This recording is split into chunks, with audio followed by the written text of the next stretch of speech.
പ്രബോധന രംഗത്ത് പുത്തനുണർവുമായി ലൗദി ഖുർആൻ masters club അവതരിപ്പിക്കുന്നു രാത്രി സന്ദേശം.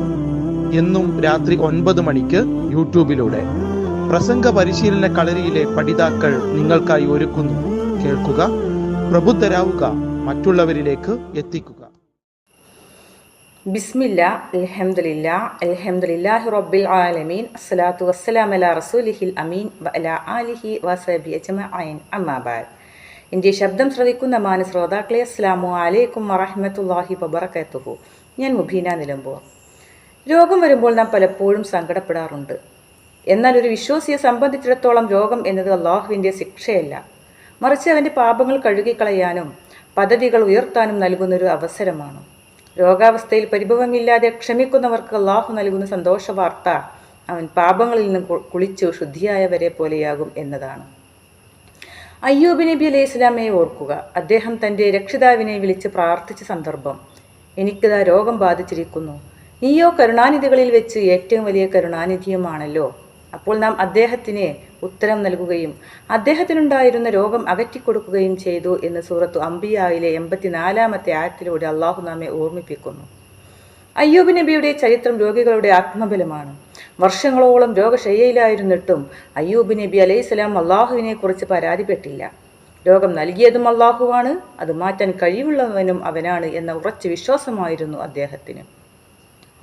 ഒരു വിശ്വാസിക്ക് ബാധിക്കുന്ന ചെറിയൊരു മുള്ളിൻ്റെ വേദന പോലും അവൻ്റെ പാപങ്ങൾ പൊറുക്കപ്പെടുമെന്ന് നബി സല്ലല്ലാഹു അലൈഹി വസല്ലം നമ്മെ പഠിപ്പിച്ചിരിക്കുന്നു. രോഗം വരുമ്പോൾ നാം നടത്തുന്ന പ്രാർത്ഥനയ്ക്കും ക്ഷമക്കും അള്ളാഹുവിങ്കിൽ വലിയ വിലയുണ്ട്. സ്വർണം ശുദ്ധി ചെയ്യുന്നത് അതിനെ തീയിലിട്ടാണ്. തീയുടെ ചൂടേൽക്കുമ്പോൾ അതിലെ അഴുക്കുകൾ നീങ്ങി അത് കൂടുതൽ തിളക്കമുള്ളതാകുന്നു. അതുപോലെയാണ് വിശ്വാസിക്ക് രോഗം കഴിഞ്ഞ് എഴുന്നേൽക്കുന്ന വിശ്വാസി ഒരു നവജാത ശിശുവിനെ പോലെ പരിശുദ്ധനായിരിക്കും എന്ന് നബി സല്ലല്ലാഹു അലൈഹി വസല്ലം നമ്മെ ഓർമ്മപ്പെടുത്തുന്നു. രോഗബാധിതനായിരിക്കെ ഒരാൾ ചെയ്യുന്ന ഓരോ തസ്ബീഹിനും ആരോഗ്യവനായിരിക്കുമ്പോൾ ചെയ്യുന്നതിനേക്കാൾ ഇരട്ടി പ്രതിഫലം ലഭിക്കും. കാരണം രോഗാവസ്ഥയിലാണ് അവർ അത് ചെയ്യുന്നത്. ഒരു രോഗിയെ ഒരാൾ പകൽ സന്ദർശിച്ചാൽ 70,000 മലക്കുകൾ വൈകുന്നേരം വരെ അവന് വേണ്ടി പ്രാർത്ഥിക്കും.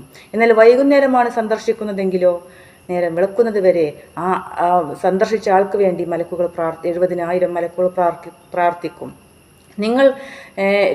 നിങ്ങൾ രോഗിയാണെങ്കിൽ അള്ളാഹു നിങ്ങളെ തൻ്റെ സാമീപ്യത്തിലേക്ക് വിളിക്കുകയാണ്. രോഗം മാറിയാലും ഇല്ലെങ്കിലും അള്ളാഹുവിൻ്റെ തീരുമാനങ്ങളിൽ സംതൃപ്തനാവുക. രോഗം വരുമ്പോൾ വൈദ്യസഹായം തേടുന്നത് വിശ്വാസത്തിന് വിരുദ്ധമല്ല, അത് നബിചര്യയാണ്. രോഗാവസ്ഥയിൽ അള്ളാഹുവിനെ കണ്ടുമുട്ടുമ്പോൾ സ്വർഗത്തിൽ സ്തുതിയുടെ ഭവനം ബൈത്തുൽ ഹംദ് പണിയപ്പെടും നമുക്ക്. നബി സല്ലല്ലാഹു അലൈഹി വസല്ലം ഒരിക്കലൊരു രോഗിയെ സന്ദർശിച്ചു.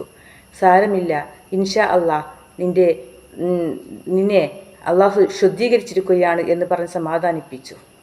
അപ്പോൾ ആ രോഗി പറഞ്ഞു, ഇല്ല നബിയെ, ഈ പനി എന്നെ കരിച്ചു കളയുന്ന കഠിനമായ പനിയാണ്. അപ്പോൾ നബി സല്ലല്ലാഹു അലൈഹി വസല്ലം പറഞ്ഞു, എങ്കിൽ നീ പറഞ്ഞതുപോലെ തന്നെയാവട്ടെ. നാം പ്രകടിപ്പിക്കുന്ന വിശ്വാസവും വാക്കുമാണ് നമ്മുടെ അവസ്ഥയെ മാറ്റുന്നത്. അള്ളാഹുവിൻ്റെ വിധിവിലക്കുകൾക്കനുസരിച്ച് ജീവിക്കുവാൻ അള്ളാഹു നമുക്ക് തൗഫീക്ക് നൽകട്ടെ എന്ന പ്രാർത്ഥനയോടുകൂടി വആഖിർ ദഅ്വാനാ അനിൽ ഹംദുലില്ലാഹി റബ്ബിൽ ആലമീൻ. അസ്സലാമു അലൈക്കും വറഹ്മത്തുള്ളാഹി വബറകാതുഹു.